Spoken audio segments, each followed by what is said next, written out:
In a season where the Quakes are still trying to prove whether they're contenders or pretenders, they walked into BMO Stadium and delivered arguably their best ever road performance at LAFC, and yet still came up short in a 2-1 loss. Honestly, it's hard not to feel frustrated. How many times can we outplay an opponent and still leave empty-handed? And especially when it's a rival matchup. But let's be real, the stats tell the story. The Quakes dominated large stretches of this match, and it showed they have the talent to compete with the league's best. And if not for the injuries, there's every reason to believe this game could have ended very differently. My name's Kevin, I'm joined by Luis, and together we're the Quakesaholics. Now let's talk about this game. Luis, what are your first impressions? What are your top words that come to mind when reflecting on this match? Yeah, I think that it was just disappointing, like you mentioned, and I think a lot of just unfortunate things happened throughout the game that kind of make you wanting a bit more and knowing we could have had more had things gone our way. And then for me, kind of what I already said at the start is the first one is frustrating, obviously, but I think the other two words are statistically encouraging. So yeah, with all that in mind, let's get into some of the talking points here. So I think the first one that comes out is Rodrigues. Obviously, he's proven that he's a big game player, and I think this is just another one added to the catalog of just another phenomenal game. I don't know if this is a stretch, but this could have been his best game. And it's unfortunate that he couldn't play the full 90 minutes. But in the time that he did play, he won 14 duels, got 5 clearances, 3 interceptions, 6 recoveries. And beyond the stats, we would just see him running up and down the field. He was contributing in the attack, making multiple runs into the opposition half. He was playing solid through balls, one of which was the Chicho offsides goal. And Chicho was only off by a foot or something like that. It was really close to being an assist for Rodrigues. And he would go up so high and be part of the attack and then somehow still make it back in time to just completely neutralize Bouanga and Giroud. It was really, really impressive. And the numbers kind of just speak for themselves. And it was just a noticeable difference when he came off. And we've seen Daniel Mooney play a lot more last season, and I would say that he was one of the bright spots last year, which is, I mean, the bar isn't too high there, but it just feels like Daniel Mooney struggles with the LAFC. And I think this is just another example of that. And it's really unfortunate because in any other game against any other opponent, it seems like he always holds his own. Definitely, I think Rodriguez is probably the one who comes away from this game probably with his head held the highest. To lock up Denny Bouanga the way he did was pretty incredible. I don't think I've ever seen Denny Bouanga that frustrated, at least live in flesh. And remember, this is just a couple of days after he played against Inter Miami, and although they came out on the losing end, Denny Bouanga was the biggest spark for LAFC. He actually had 7 dribbles against Inter Miami.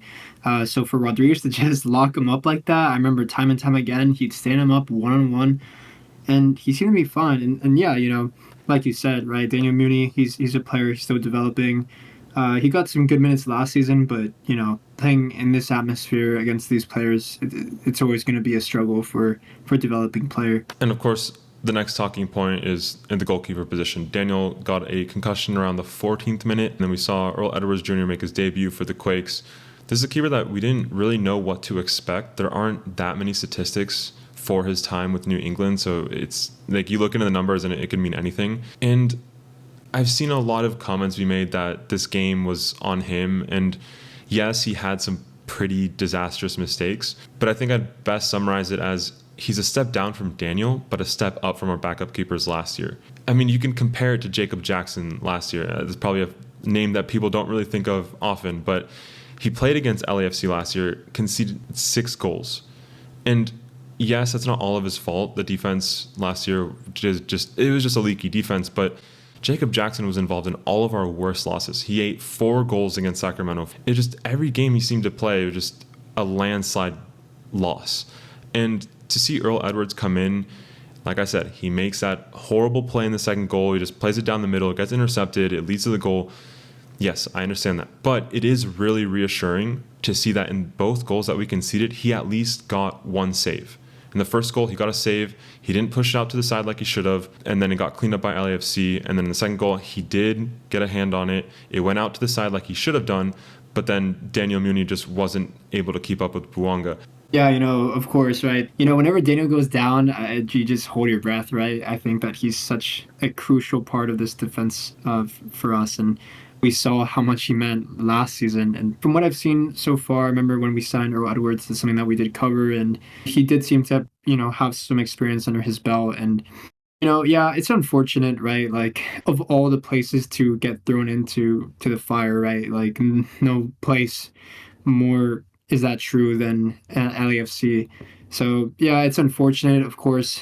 it kind of is impossible to overlook the fact that both of the goals he definitely had a role to play in. Like you mentioned, some of the defensive moments might not have been the most ideal, but it's concerning. And I think only time will tell to see how long we're going to have to go without Danielle. But, it's Earl Edwards. It's only going to get easier from here in terms of getting comfortable with the players around him, and hopefully that Daniel can have a speedy recovery as well. Yeah, of course. No doubt that we would want Daniel to be starting. And yeah, like I mentioned, the second goal, Daniel Muna didn't keep up. I also do think it's worth mentioning that Harkes didn't really help him out in the first goal either.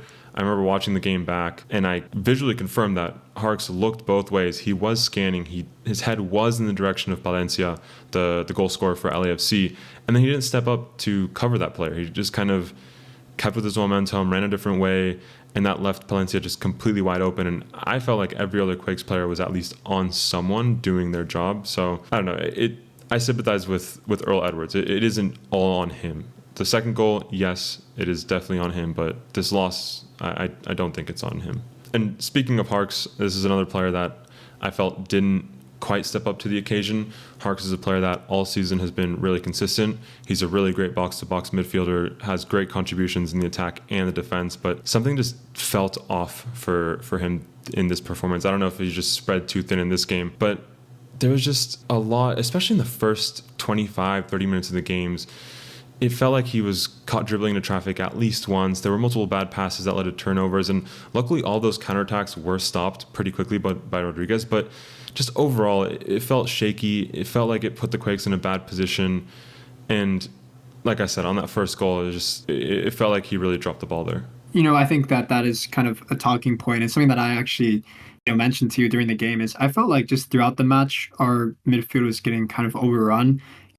Bo LaRue, right? This is a player that we've sung his praises many, many times now, and his composure, and he always seems to not need to like sprint almost. Like he's almost like he can just effortlessly, play in that midfield. But I saw him having the sprint, getting a lot of pressure on him.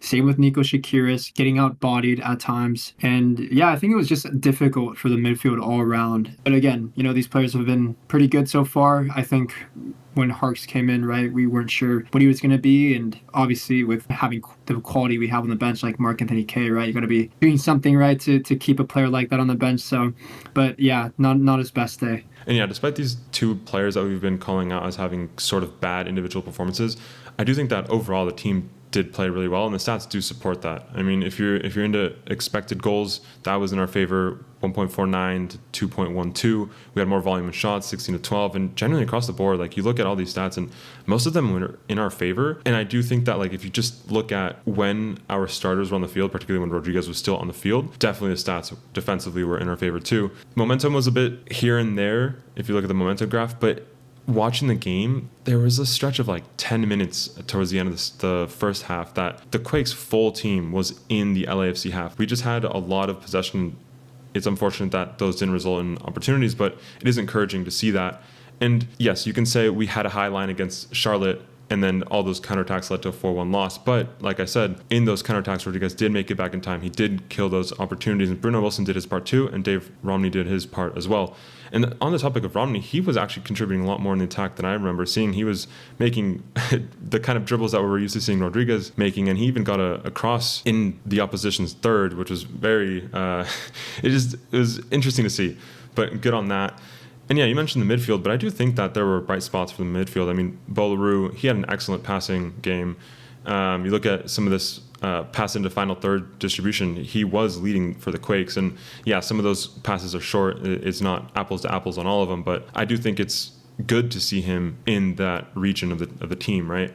And Nico, it's kind of hard to judge just on his midfield performance for me. I feel like every time I was looking at him, he was pushed up really high up the field, like almost as like a third striker. He was really high up at times. And yeah, you can't overlook the Nico chance that he had in the start of the second half. It's unfortunate that he wasn't able to capitalize it, but I think it was that he received it on his right foot and had to take an extra step, and that just kind of messes things up with him being naturally left-footed. In terms of offensively, like you mentioned, right, that was a golden opportunity for Nico.